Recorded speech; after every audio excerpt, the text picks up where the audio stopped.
Imagine a prisoner sentenced to death. The judge tells him that he will be hanged at noon on one weekday, but with one condition: the execution will come as a surprise. The prisoner knows he will be hanged, but what he doesn't know is when. The judge's words seem straightforward. The hanging will take place on one weekday at noon, but the prisoner will not be able to predict the exact day. The more the prisoner thinks about it, the more perplexed he becomes. At first, it seems logical that the hanging could happen on any of the weekdays, but as he eliminates possibilities, he begins to feel trapped by the paradox. The more he tries to predict when the hanging will occur, the less he can be certain. At first glance, the judge's statement appears to be a fair one. The prisoner will be hanged, but not on the day he expects. The surprise is central to the paradox. The prisoner attempts to figure out the day of his hanging, logically eliminating possibilities. He knows it won't happen on Friday, because if it hadn't happened by Thursday, he would already know that it must happen on Friday, and therefore it wouldn't be a surprise. So he eliminates Friday. Then he knows that if the hanging didn't happen on Thursday, it must occur on Wednesday. But by a similar logic, he eliminates that day as well. Slowly, he eliminates every day of the week until there are no possible days left for the hanging to occur. And yet, despite all of this, the hanging still takes place as a complete surprise. The paradox lies in this contradiction. The prisoner knows he will be hanged, but cannot predict when. The very knowledge of the future is what prevents him from anticipating it. This paradox presents us with a deep challenge to our understanding of knowledge, prediction, and certainty. How can someone know that an event will happen and yet still be surprised by it? The more the prisoner knows, the less he is able to predict the outcome. What does this say about the nature of knowledge itself? Are we truly able to predict the future if our expectations can be so easily thwarted? Is it possible that the more we try to control our future or the outcomes in our lives, the more we are drawn into a web of contradictions? The paradox is not just about the prisoner and his fate. It's about the limitations of our ability to know what is to come. Consider this thought experiment. Imagine you've been told that something unexpected is going to happen to you, but you have no idea when. At first, you might feel comforted by the fact that something is inevitable, but as you try to predict it, you begin to second-guess yourself. Every time you think you figured it out, a new layer of confusion arises. The surprise remains elusive, and yet you can't stop trying to figure it out. How often do we face similar situations in life? How often are we confronted with uncertainty, where we think we know what's coming, but it surprises us in ways we never imagined? The prisoner in the paradox is trapped in a similar web of uncertainty, forced to confront the unpredictability of life, even when he believes he has it all figured out. The contradiction at the heart of this paradox is fascinating. The prisoner is aware that the hanging must occur at some point, yet the very fact of his knowledge renders it impossible for him to predict when it will happen. In a sense, the paradox forces us to reconsider our assumptions about knowledge and certainty. If we can never predict the future with absolute certainty, does that mean we're not in control of our own fates? Or is the uncertainty itself what makes life and the future so unpredictable, and ultimately so exciting? We often think we can prepare for what's ahead, but the paradox reminds us that some things are beyond our grasp. And perhaps that's the point. The prisoner's inability to predict his hanging isn't just about his fate. It's a comment on the very nature of expectation itself. This paradox also challenges the idea of free will. If the prisoner is caught in a web of logic, where every decision he makes to eliminate one day only confirms that the hanging is still coming, is he free?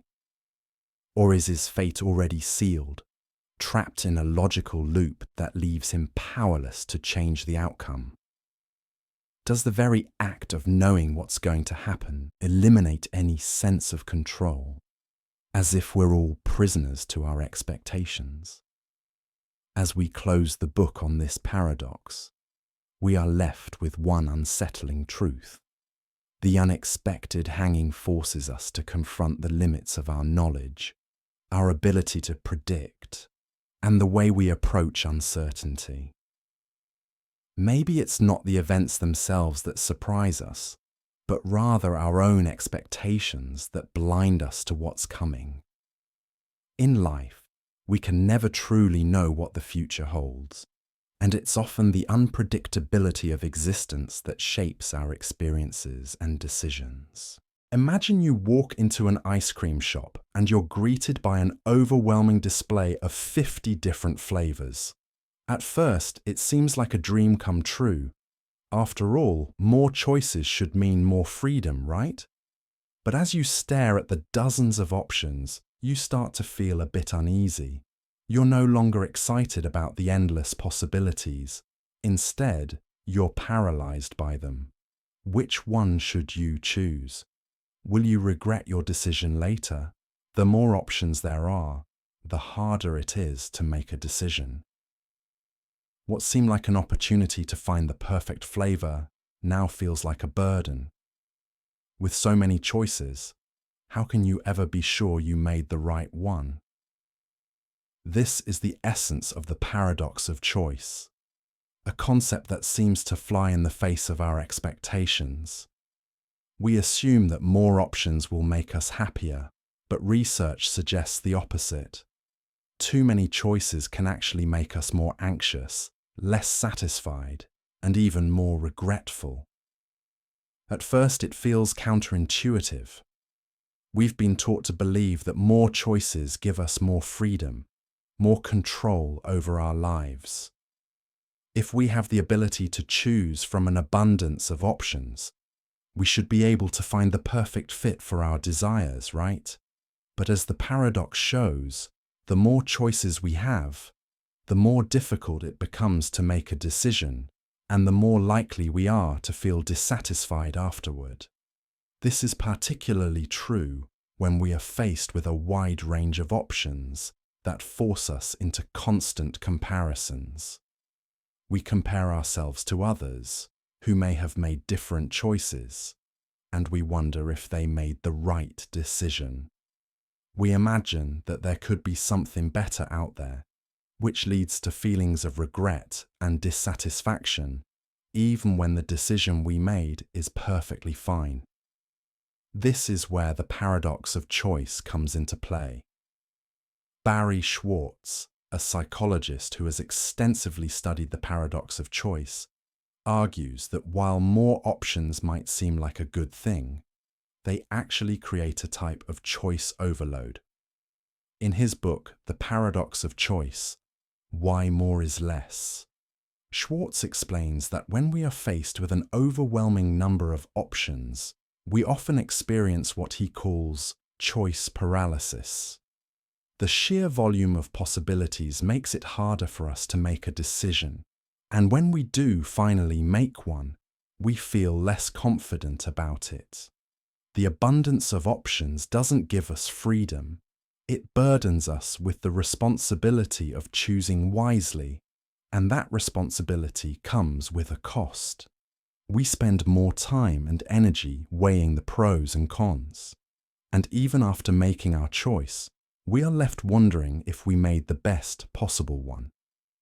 But the paradox doesn't stop at just decision fatigue.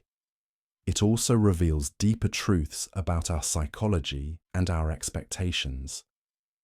When we have fewer choices, we are more likely to appreciate the options we do have. We make decisions more quickly and we feel less regret afterward. The fewer choices we have, the more content we are with the outcome. On the other hand, when we have an abundance of options, we become obsessed with what we might be missing out on. We suffer from comparison paralysis, where we constantly wonder if the other options would have been better. The paradox reveals that more choice doesn't just lead to more satisfaction, it can actually diminish our overall well-being by making us overthink our decisions and focus on the possibilities we didn't choose. Now consider a thought experiment. What if every decision in your life was made for you? Imagine you didn't have to choose between dozens of ice cream flavors, job offers, or vacation spots. You were simply assigned the best option, and there was no need for comparison. At first, you might feel deprived of control. After all, making decisions is part of what makes us feel free. But, over time, you might start to appreciate the simplicity. There's no decision fatigue, no overwhelming options to sift through, and no lingering regret about what you didn't choose. You could simply enjoy the choices that were made for you without worrying about missing out on something better. Would this simpler existence make you happier? Or would you miss the illusion of control that comes with having endless options? The paradox of choice asks us to reconsider what freedom and happiness really mean. While we are conditioned to think that more options will give us greater control over our lives, the reality is that too much choice can limit our freedom by overwhelming us. The paradox highlights how choice can be both empowering and paralyzing. It forces us to ask whether the pursuit of more options is really the path to happiness, or if the key to contentment lies in embracing simplicity and limiting our decisions. So what can we do with this knowledge? Perhaps true freedom doesn't come from having endless choices, but from understanding when to limit our options. In a society that values tolerance, should we tolerate intolerance? Is there a limit to how tolerant we should be? It's a question that challenges the very foundation of the ideals we hold dear. Tolerance is often seen as one of the most virtuous qualities a society can possess. It's the ability to accept differing viewpoints, respect the rights of others, and coexist in harmony despite our differences. But what happens when tolerance itself is put to the test? What if, in an effort to maintain a tolerant society, we end up tolerating intolerance? This is the essence of the tolerance paradox. The idea that while tolerance is a virtue, it becomes self-contradictory when we tolerate those who seek to destroy the very values of tolerance, equality, and freedom. Imagine a society where everyone is free to express their beliefs. On the surface, this seems like an ideal situation. After all, who doesn't want the freedom to speak their mind and practice their own values? But here's the problem. In this society, there's a group that advocates for hate and violence. They preach intolerance, inequality, and discrimination. Should they be tolerated? Can we, as a society, accept their right to speak freely, even if their words directly contradict the very ideals of freedom and equality that tolerance stands for? And if we allow these intolerant voices to exist and thrive, are we truly fostering the kind of society that values justice and equality? The paradox lies in the fact that if we are too tolerant of intolerant views, we risk undermining the values that tolerance is meant to protect. At the heart of the tolerance paradox is the question of where we should draw the line. If tolerance means accepting all viewpoints, does that mean we must tolerate harmful beliefs, such as those that promote violence, racism, or oppression? In a sense, tolerating these ideologies means allowing them to spread, thereby threatening the very foundations of tolerance itself. The paradox challenges us to think about the limits of tolerance.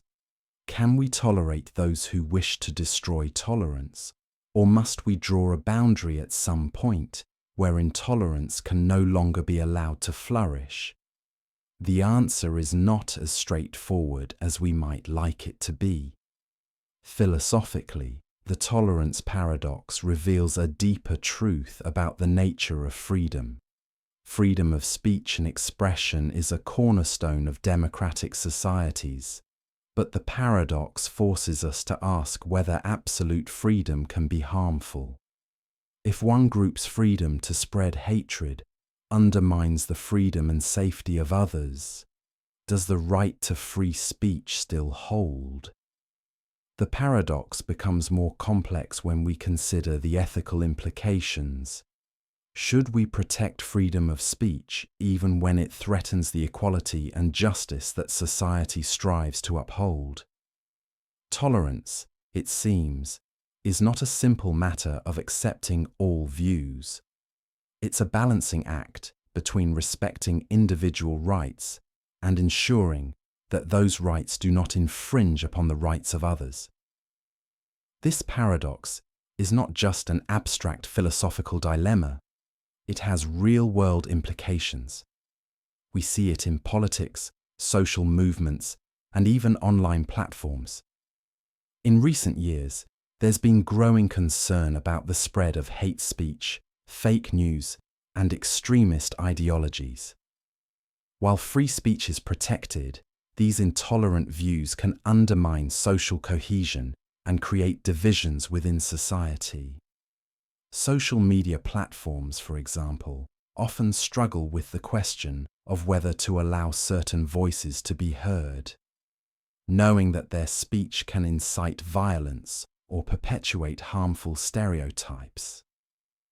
In many cases, the very freedom of expression that makes these platforms valuable is also what allows harmful and intolerant ideologies to spread.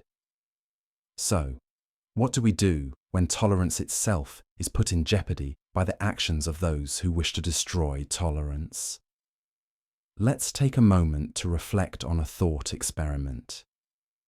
Imagine you live in a country where every individual is free to express their beliefs, but there's a group that calls for violence against others.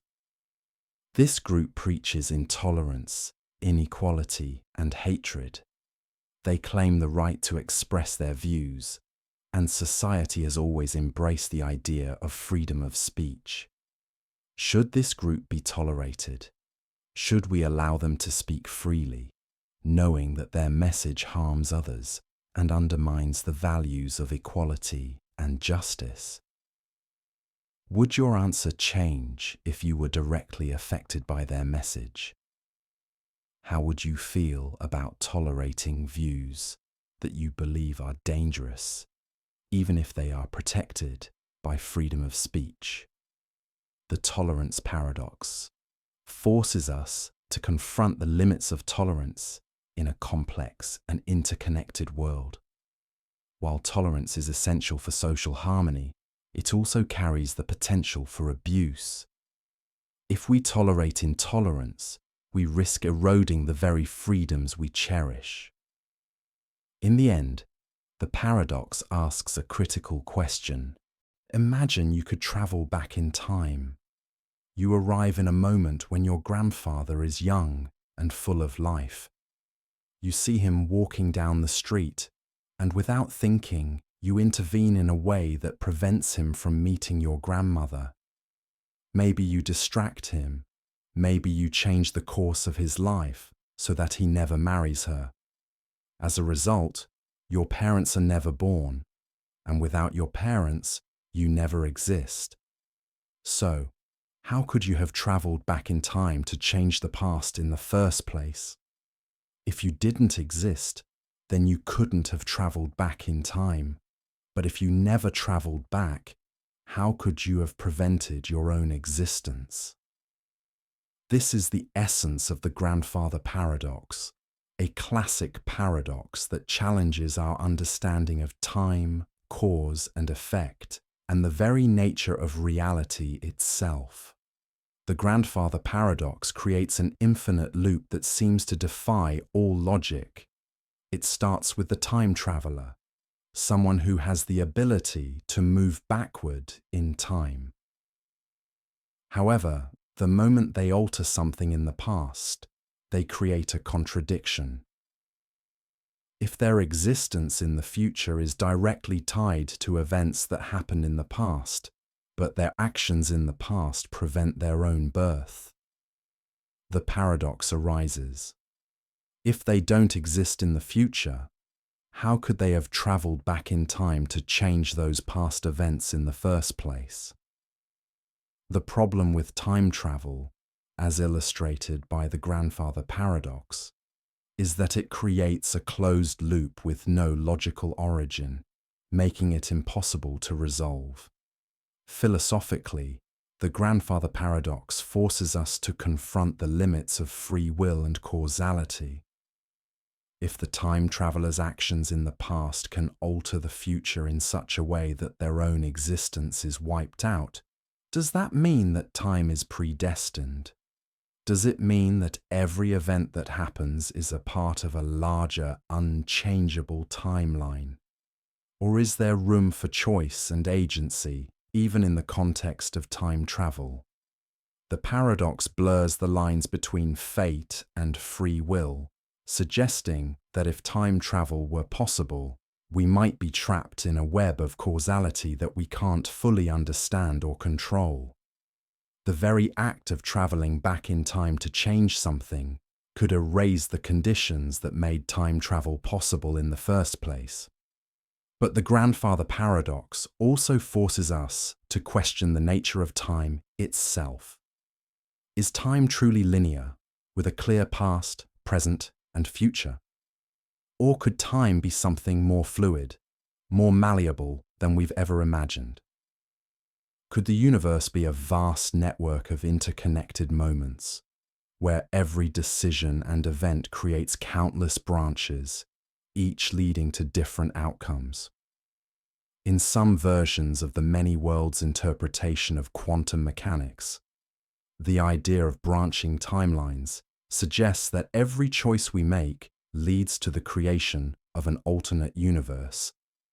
In this sense, if you traveled back in time and altered the past, you wouldn't erase your own existence, but instead create a new branch of reality where your existence never occurred.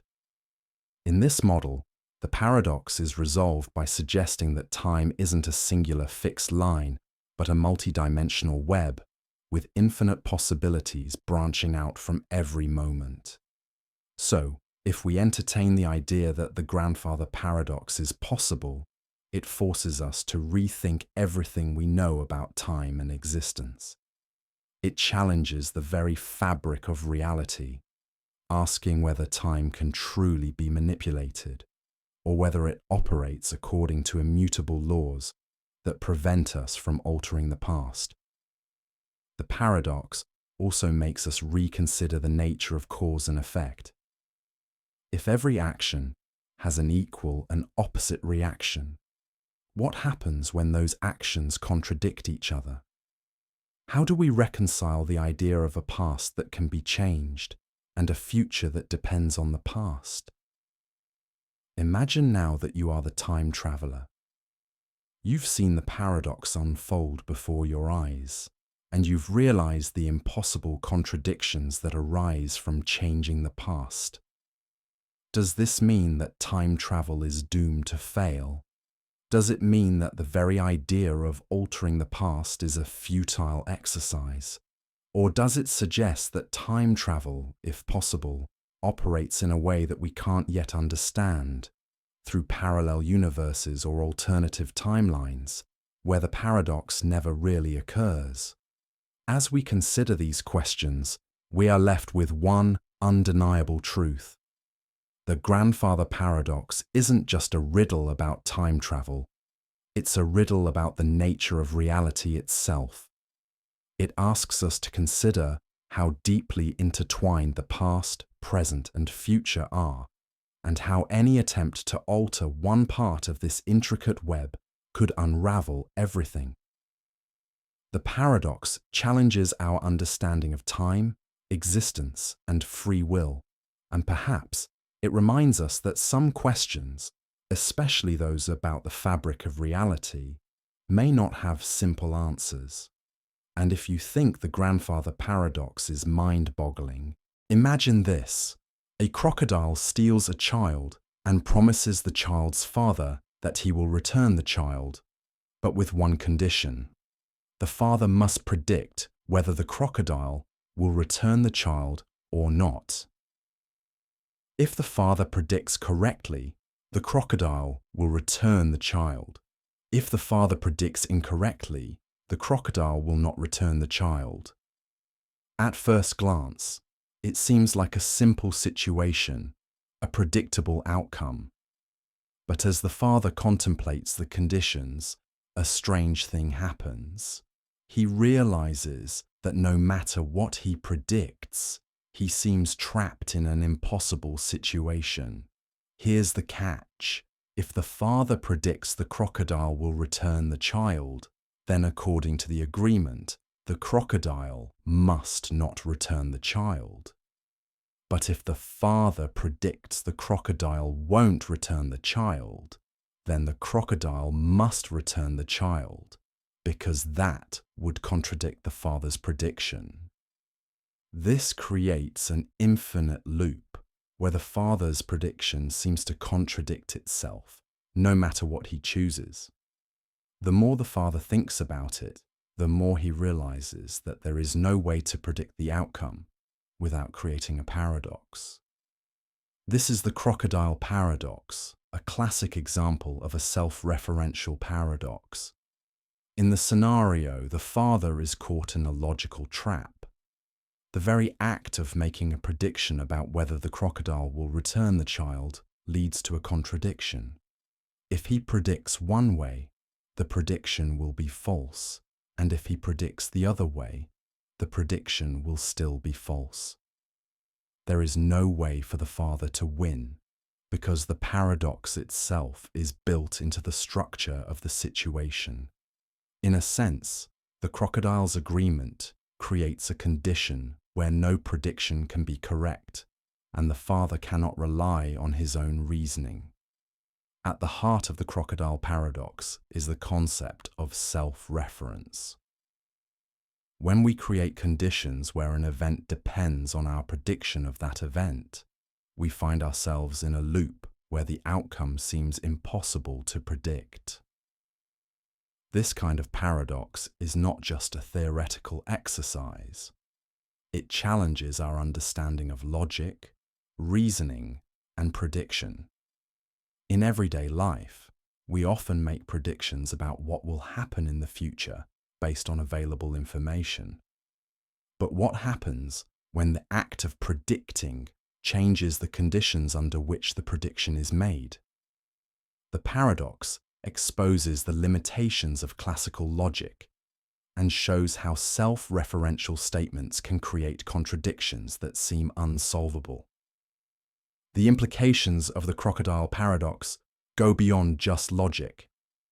The paradox forces us to confront the uncertainty that exists in our lives, especially when our decisions and predictions seem to create more confusion than clarity. How often do we find ourselves in situations where we make decisions that seem to trap us in cycles of uncertainty? Whether in relationships, work, or personal goals, our predictions and choices often come with their own set of contradictions. If we base our decisions on assumptions about how the future will unfold, we risk being caught in loops that prevent us from moving forward. The crocodile paradox asks us to consider how often we are trapped by our own expectations and predictions. But it doesn't stop there. The paradox also raises deeper questions about knowledge and certainty. Can we ever truly trust our own predictions when the very act of predicting seems to undermine the outcome? In a world where cause and effect are intertwined, can we ever make decisions with complete confidence, knowing that the very process of making those decisions might alter the outcome in unexpected ways? The paradox exposes the fragility of certainty and invites us to question how much control we really have over our lives and our future. As we wrestle with the implications of the crocodile paradox, we are reminded that logic and reason have their limits. There are times when our predictions, no matter how well intentioned, lead us into paradoxes that we cannot escape. Perhaps the paradox itself is a reminder that not everything in life can be neatly predicted or understood through logic alone. Sometimes, the more we try to control the outcome, the more we find ourselves trapped by our own expectations. And if you find the crocodile paradox to be perplexing, just wait until you encounter the liar paradox, where self-referential statements lead to even deeper contradictions and confusion. What happens when a statement is both true and false at the same time? The mysteries of logic and reason are far from over. Imagine this. You have a friend, someone you feel close to, who is also friends with a number of other people. Statistically, it's highly likely that your friend has more friends than you do, and even more surprisingly, your friend's friends probably have even more friends than they do. But if this is true, why do we often feel closer to people with fewer friends? We tend to think of our closest friends as being the center of our social universe, and yet, it turns out they're likely connected to a much larger web of relationships than we ever realize. This is the friendship paradox, and it's a fascinating paradox about the way human connection works. The friendship paradox tells us something interesting about social networks. On average, your friends will have more friends than you do. You might think of yourself as being in a close-knit circle, but the reality is that social networks are often structured with a few highly connected individuals, the popular ones, at the center, and many more individuals with fewer connections. This distribution creates a statistical bias. Because you are more likely to be friends with those at the center of the social network, those with more friends, it makes sense that your friends on average will have more friends than you do. So, what does this paradox mean for our understanding of friendship? Is it possible that we're all surrounded by more friends than we realize, yet feel isolated within our own small social bubbles? The paradox challenges us to rethink how we define meaningful relationships. We often focus on the idea of quality over quantity, believing that deeper connections are what truly matter. But the paradox invites us to consider whether it's the number of people you know that shapes your sense of connection, or the depth of those relationships that creates a true sense of belonging. In today's world, where social media platforms like Facebook and Instagram emphasize our networks of friends and connections, the friendship paradox also takes on a new dimension.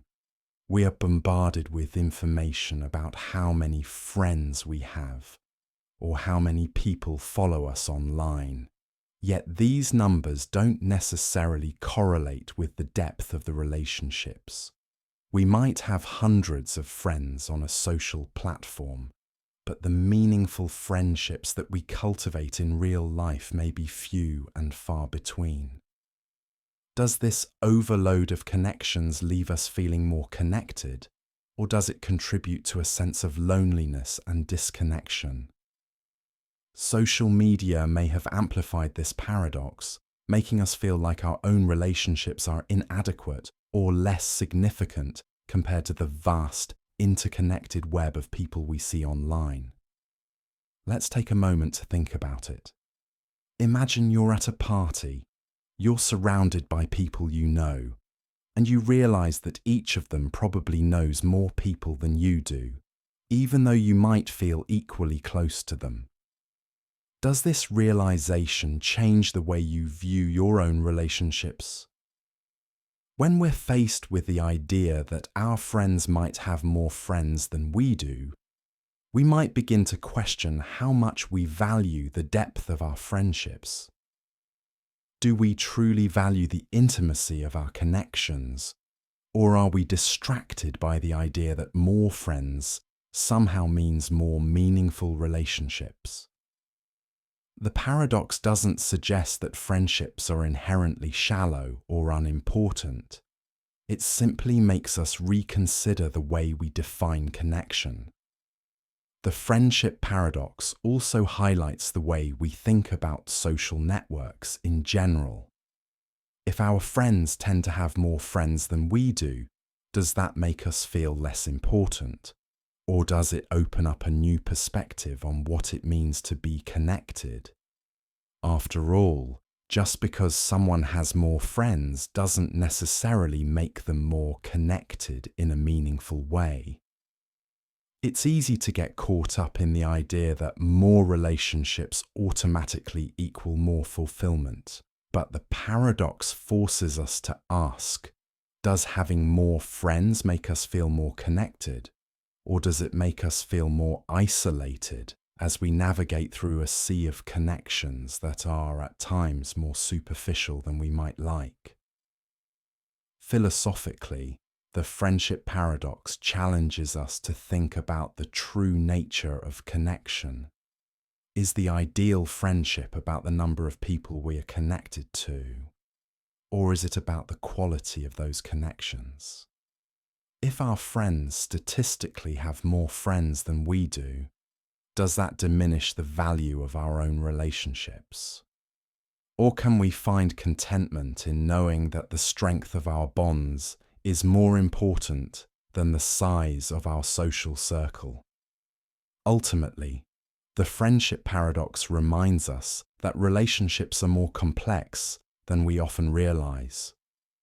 We might feel closest to those around us, but when we step back and examine the larger social web, we see that the nature of connection is never as straightforward as it seems.